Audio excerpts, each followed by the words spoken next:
페이지 81쪽 밀도하고 있습니다. 밀도.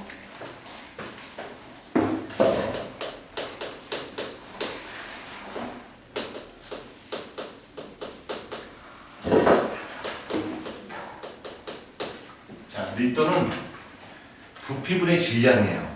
부피분의 질량인데, 자, 이 상태에서 만약에 부피가 커지게 되면 밀도는 커질까 작아질까? 부피가 커졌어요. 부피가 질량 그냥 그대로 있고요. 밀도가 커졌어요. 그러면 밀도 어떻게 될까? 부피가 커지게 되면 밀도는 어떻게 될까? 작아져요. 밀도는 작아집니다. 반대로 부피가 작아지게 되면 밀도가 어떻게 될까? 커지게 된다는 얘기예요. 그렇죠? 근데 액체나 고체는 그러니까 액체나 고체는 부피 변화가 별로 없어요. 근데 기체 같은 경우는 온도나 압력에 의해서 부피가 커질 수도 있고 작아질 수도 있어요. 그래서 기체를 한번 예를 들어볼게. 자, 기체를 예를 들면 온도가 높아지게 되면 기체의 부피가 증가할까 감소할까요? 기체 부피가 증가해요. 부피가 증가하면 결과적으로 밀도는 커질까 작아질까? 작아져요. 밀도가. 그렇죠? 밀도가 작아져. 그래서 열기구 있잖아. 열기구가 이렇게 있는데 거기다 열을 가게 되면 부피가 커져요. 부피가 팽창해요. 질량이 그냥 있는데 부피가 커지니까 밀도가 어떻게 될까? 작아지는 거야. 그래서 열기구가 어떻게 될까? 뜰 수 있는 거죠. 그래서 밑에 가열하는 이유가 거기 있는 거죠. 반대로 온도가 감소하게 되면 부피는 감소할 거고 밀도는 증가하게 되겠죠. 그래서 온도 변화에 의해서 기체는 부피가 바뀌고요. 부피가 바뀜에 따라서 밀도가 바뀐다라는 내용이 우리 책에 설명이 되어 있습니다. 자, 그 다음에 압력도 있겠죠. 압력. 기체의 부피를 변화시키기 위해서는 온도도 있고 압력도 있는데, 자, 보자. 압력을 높여줘요. 풍선 제품을 짭을 시켜. 그럼 부피가 어떻게 될까? 부피가 작아져요. 그럼 밀도가 어떻게 될까? 커지게 될 거고요. 압력을 낮춰주게 되면 그 기체의 부피가 감소하면서 밀도는 커지게 되겠죠. 그래서 우리 책 한번 봅시다. 자, 책에 보시면 3번 밀도, 1번, 2번인데 2번 한번 보자. 2번 밀도에 영향을 주는 요인. 첫 번째, 물질 상태에 따라서 밀도가 바뀌어요. 일반적으로 고체의 밀도가 제일 크고 그 다음에 액체, 기체 순인데 물은 예외야. 물이 가장 밀도가 크고 그 다음에 얼음, 수증기 순이라고 하는 거. 그 다음에 온도, 압력에서 보면 온도가 높아지면 부피가 증가하므로 밀도가 감소하고 압력이 높아지면 부피가 감소하므로 밀도가 증가한다. 즉 온도나 압력, 기체 같은 경우는 온도와 압력에 의해서 이렇게 부피가 바뀌고 부피가 변하고 그 부피가 변하는 것에 의해서 밀도가 이렇게 바뀔 수가 있습니다. 기체에 한해서는.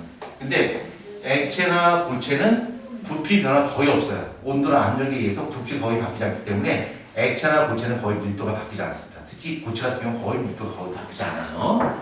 그 다음에 물질 상태에 따라서 아까 제가 설명했습니다만 물질 상태에 따라서 밀도가 바뀌는데 대체로 고체의 밀도가 제일 크고요. 그 다음에 액체, 그 다음에 기체 순이야. 밀도가 이렇게 되는 거예요. 밀도가. 그러면 고체, 액체, 기체가 있을 때 부피를 비교하면 누가 부피가 가장 클까? 같은 양, 같은 질량이라고 가정했을 때 고체, 액체, 기체 중에서 어떤 것이 부피가 가장 크고 어떤 것이 부피가 제일 작을까? 그렇죠. 기체의 부피가 가장 크다라는 거죠. 그래서 부피와 밀도는 서로 반대예요. 그러니까 부피가 커지게 되면 밀도는 작아진단 말이야. 그러니까 이쪽으로 가는 갈수록 부피가 커지게 되니까 기체의 밀도는 제일 작아지게 되겠죠. 단 예외가 있어. 예외가 있는데 예외는 누구야? 물이죠. 그렇죠? 그래서 물, 그 다음에 얼음, 그 다음에 수증기 수준이겠죠. 그래서 액체, 고체, 기체 수준. 그러니까 물이 가장 밀도가 커요. 왜 얼음은 물은 고체로 되면서 밀도가 왜 작아지냐면 이렇게 돼요. 물이 이렇게 있잖아. 물이 있는데 얘가 액체일 때는 막 움직일 수 있어요. 이렇게 막 움직인단 말이야. 막 움직이는데 고체될 때는 이 액체와 액체, 물 분자 사이에 빈 공간을 이렇게 만든 거예요. 육각형의 빈 공간을 만들면서 딱 고정돼 버려요. 움직이지 못하고. 그러면 물 분자 사이에 빈 공간이 이렇게 많이 생기니까 부피가 어떻게 될까?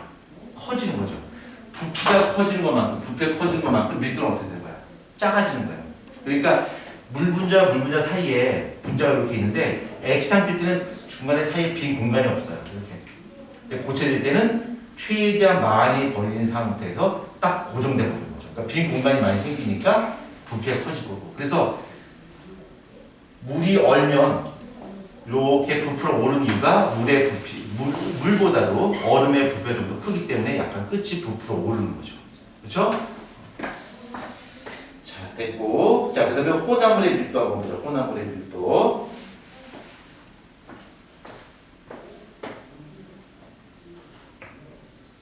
컵을 이렇게 담아놓고요. 여기다 물을 넣었어요. 물 넣었는데 여기다 이제 뭘 집어넣은 거죠? 달걀을 집어넣었죠? 달걀을 물에 넣었는데 물 속에서는 달걀이 가라앉아요. 가라앉는데 여기다가 소금물을 집어넣었어. 그리고 여기다 소금물을 집어넣었어. 이렇게 소금물을 집어넣으면 달걀이 뜨죠. 왜 달걀이 이게 중간에 뜰 수 있냐면 물에 비해서 소금물의 밀도가 어떤 거야? 더 큰 거야. 근데 여기다가 소금을 더 집어넣었어. 소금을 더 집어넣었어. 더 집어넣으면 이 달걀은 어떻게 될까? 더 많이 뜨겠죠. 소금물을 더 많이 더 진하게 집어넣으면 위에 더 뜨는 거죠.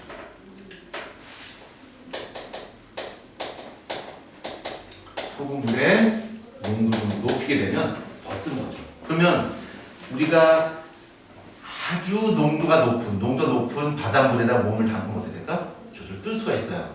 그 지역은 정확히 기억이 안 나는데 그걸 뭐라 그러더라? 그걸 사해라고 그러던가? 굉장히 그 농도가 진한 그 바닷물 있죠? 거기다 사람 몸을 담그게 되면 사람 몸이 이렇게 물에 붕 뜬다. 수영을 못하는 사람도 뜬다고 그러죠. 그렇죠? 그래서 농도가 너무 진하기 때문에 이렇게 물에 뜰 수가 있습니다. 이렇게 달걀이. 그 다음 페이지 한번 보자. 그 다음 페이지. 용해도.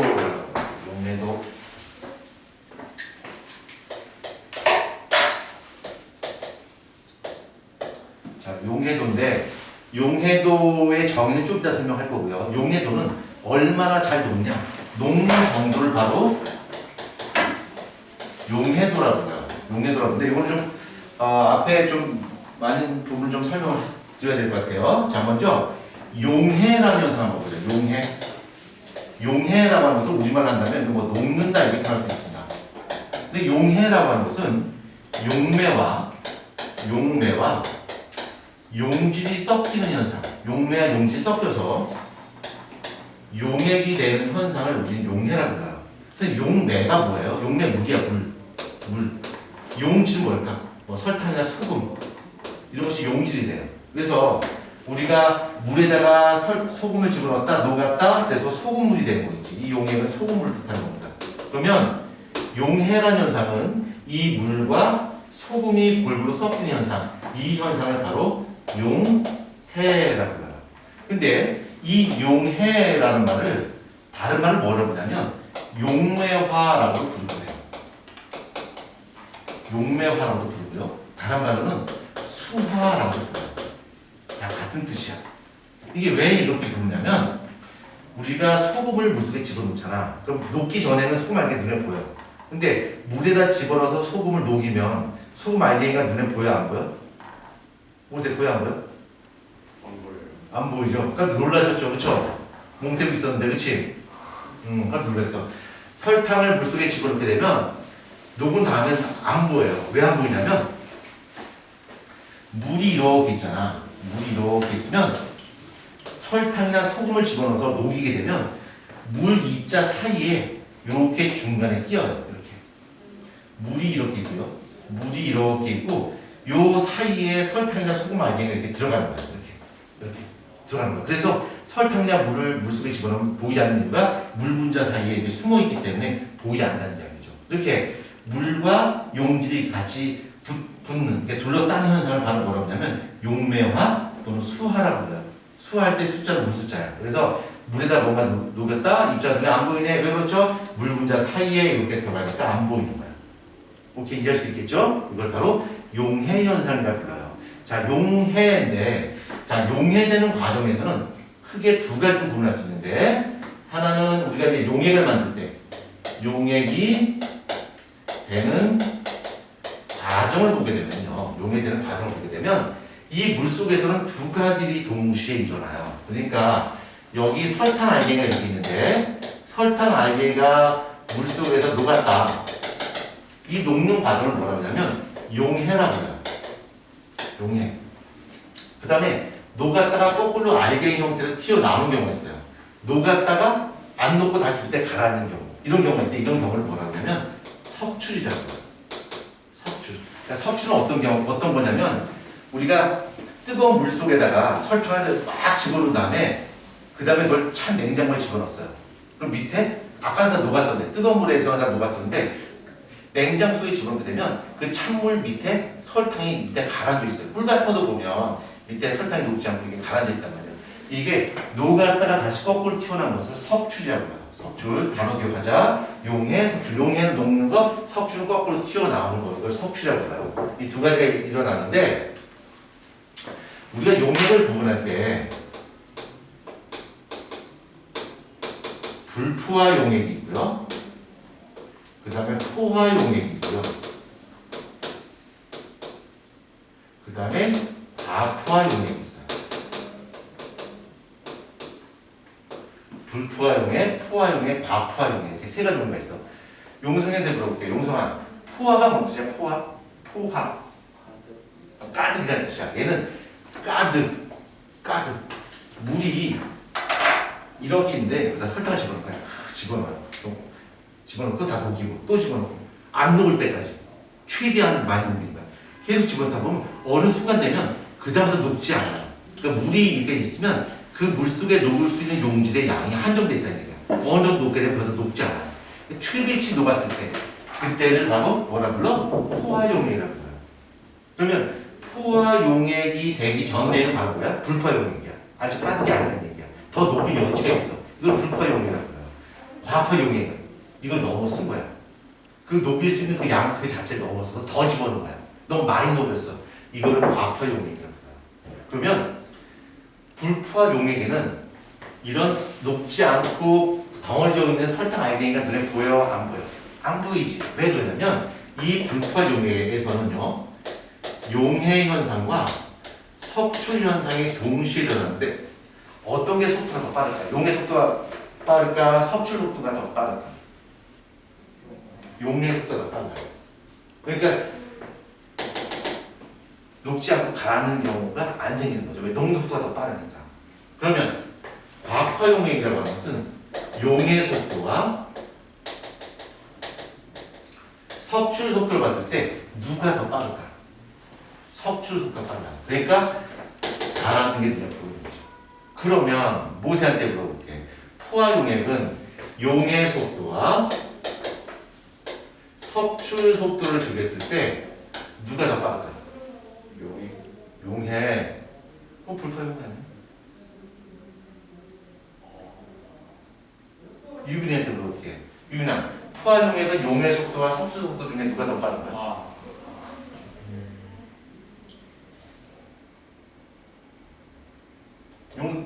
맞아요. 똑같아요. 이 상태에서 뭔가를 더 집어넣게 되면 석출 속도가 더 빨라져서 과포화 용액이 되는 거죠. 그렇죠? 난 아직 배고파요. 이제 최대한 많이 먹었어요. 더 이상 못 먹겠어요. 토해는 거죠. 너무 많이 먹어서. 지금 과포화 용액이 돼요. 용액의 종류는 이렇게 세 종류가 있어요.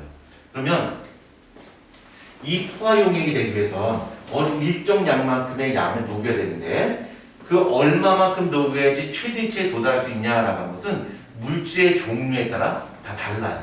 A라는 걸 녹이는 거냐 아니면 B를 녹이냐에 따라서 그 포화 용액이 될 때 얼마만큼의 양을 녹이냐는 그때그때 달라요. 그걸 다른 말로 뭐라 불러? 용해도라고 불러요. 그래서 용해도의 정의는 다시 한번 비용할게요. 자, 용해도라는 것은 녹는 정도. 얼마나 많이 녹여야지 포화 용액이 될 수 있냐. 그러니까 용해도는 녹는 정도인데 포화 용액이 될 때까지 녹이려면 얼마만큼 녹여야 되냐라고 하는 것이 바로 용해도야. 자, 용해도의 정의는 물 100g 속에 녹일 수 있는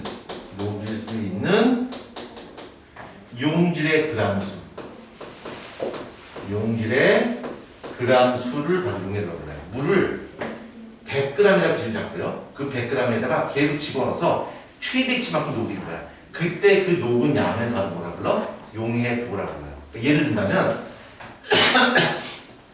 예를 들기 전에 얘는 용질의 그람수니까 얘는 단위가 없어요. 단위가 없습니다. 만약에 A의 용해도가 만약에 40이다. A의 용해도가 40다라고 하면 이건 뭔 뜻이냐면 물 몇 그램? 물 100g에다가 A를 몇 그램 녹인 거야?